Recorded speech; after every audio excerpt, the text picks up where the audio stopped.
എൻ്റെ സഹപ്രവർത്തകൻ കൂടിയായ പ്രിയ അബ്ദു മാഷിൻ്റെ സുന്ദര രാത്രികൾ എന്ന കഥ അദ്ദേഹത്തിൻ്റെ സമ്മതത്തോടെ ഇവിടെ അവതരിപ്പിക്കുന്നു. കഥ സുന്ദര രാത്രികൾ. രാവിലെ ഉണർന്നയുടൻ ഫോൺ എടുത്ത് നോക്കിയപ്പോൾ അയാൾ കണ്ടത് ഒരു 12 വയസ്സുകാരൻ്റെ മരണവാർത്തയാണ്. കുട്ടിയെ കണ്ടു പരിചയമില്ല, കുടുംബം അറിയാം. എങ്ങനെ സംഭവിച്ചു എന്ന് പലരും താഴെ ചോദിക്കുന്നുണ്ട്. ആരും അതിന് മറുപടി പറഞ്ഞു കണ്ടില്ല.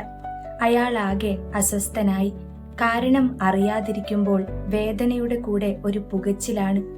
വാർത്ത പങ്കുവച്ചയാൾക്ക് പേഴ്സണലായി ഒരു മെസ്സേജ് അയച്ചു. അത് കാണേണ്ട താമസം മറുപടി വന്നു. സൂയിസൈഡ്. കൊച്ചുകുട്ടിയോ? പടച്ചോനെ! അയാളുടെ അസ്വസ്ഥത വീണ്ടും കനത്തു. ഈ കുട്ടികളൊക്കെ എന്താ ഇങ്ങനെ ചിന്തിക്കുന്നത്? ഈ ആഴ്ച ഇത് 2ാമത്തേത്. ഉമ്മ തല്ലിയെന്നോ വഴക്കു പറഞ്ഞെന്നോ അങ്ങനെ എന്തോ ഒന്നാണെന്ന് കേൾക്കുന്നു. ഉമ്മയുടെ അടിയിൽ മനസ്സ് വേദനിക്കാനും അസ്വസ്ഥപ്പെടാനും പകരമായി ജീവൻ ത്യജിക്കാനുമുള്ള തീരുമാനമെടുക്കാനും അതിനൊരുങ്ങാനും അത് നടത്താനും കഴിഞ്ഞ കുട്ടി എന്തൊരു ചിന്താശേഷിയുള്ളവനാണ്! ചിന്തകളെ ഏതൊക്കെ വിധത്തിൽ അവന് കൊണ്ടുപോകാമായിരുന്നു. അയാൾ അതിനെ മറ്റൊരു തലത്തിൽ ചിന്തിച്ചു. ആ പ്രായത്തിലൊക്കെ എനിക്കിങ്ങനെ ചിന്തിക്കാൻ കഴിയുമായിരുന്നോ? ഉമ്മയുടെ അടിയിൽ ശരീരം കൊണ്ടല്ലാതെ മനസ്സുകൊണ്ട് വേദനിക്കാൻ അറിയുമായിരുന്നോ? എന്തോ അസ്വസ്ഥത മാറ്റാൻ അയാൾ പേനയും ഡയറിയും തുറന്നു.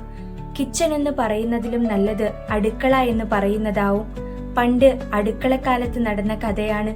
രാത്രി ഭക്ഷണം 8:30 ആരംഭിക്കും. കട പൂട്ടി ഇക്കാക്ക വരണം. കണക്കെടുത്തു പണി തീർത്ത് ഉപ്പ വരണം. നിസ്കാരം കഴിഞ്ഞ് ഉമ്മാമ്മ ഇറങ്ങണം. അടുക്കള ഭാഗത്ത് ആരവം തുടങ്ങിയാൽ പുസ്തകം പൂട്ടി വയ്ക്കാം. മെല്ലെ അടുക്കളയിലേക്ക് എത്തി നോക്കാം. തിരിഞ്ഞു കളിക്കാം. അന്ന് പൂരിയും മുട്ടക്കറിയും. മഞ്ഞക്കറിയിൽ ഫുൾ മുട്ട പുഴുങ്ങിയിട്ടതല്ല, പൊട്ടിച്ചൊഴിച്ചത്. ആകെ ഒഴിക്കുന്ന 2 കലങ്ങിപ്പോകും. ചില ഭാഗം ചെറുതായൊന്ന് കട്ട പിടിച്ച് കറിയിൽ അങ്ങനെ കിടക്കും. പൂരി ചുടുന്ന ദിവസം അടുക്കളയിൽ ഒരു സ്പെഷ്യൽ മണവും പുകയും കൊണ്ട് ഉത്സവ പ്രതീതി ഫീൽ ചെയ്യാറുണ്ട്. ഓരോരുത്തരായി അടുക്കളയിലേക്ക് എത്തിത്തുടങ്ങി. മേശയ്ക്ക് ചുറ്റുമിരുന്നു. നല്ലൊരിടം നോക്കി ഞാനും ഇരുന്നു.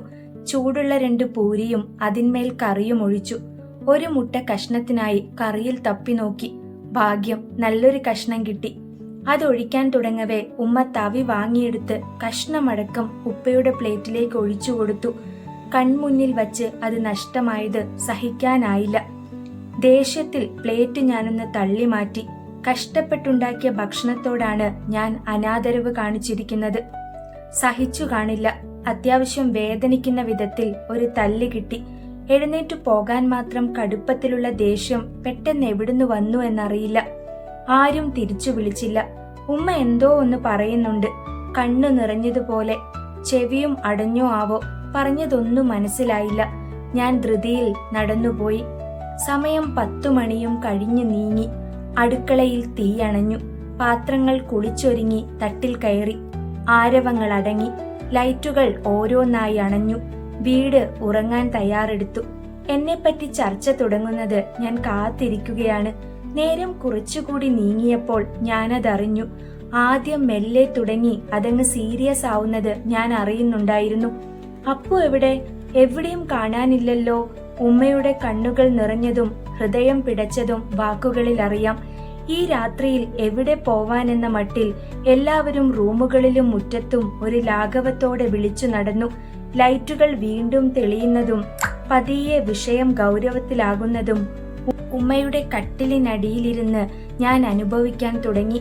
ആരും ഉമ്മയെ സമാധാനിപ്പിക്കുന്നത് കണ്ടില്ല. പകരം ശകാരിക്കുകയാണ്. ഉപ്പ ടോർച്ചെടുത്ത് മുറ്റം വിട്ട് റോഡിലേക്കിറങ്ങി.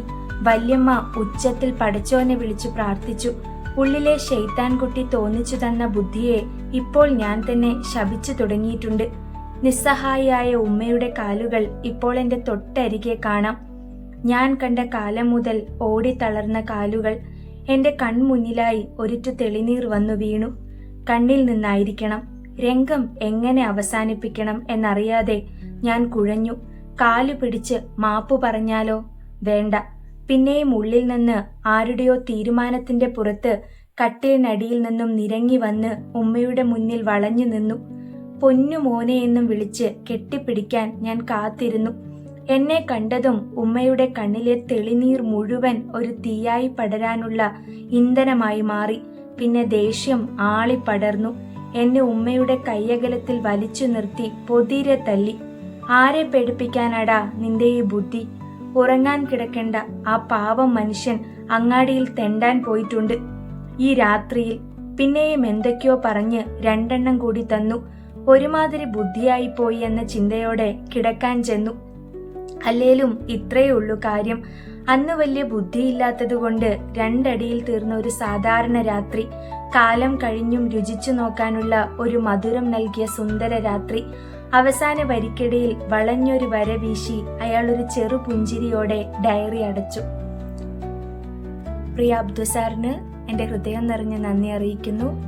മനോഹരമായ ഈ ചെറുകഥ എൻ്റെ ചാനലിൽ അവതരിപ്പിക്കാൻ അനുവാദം തന്നതിന് നന്ദി. നമസ്കാരം.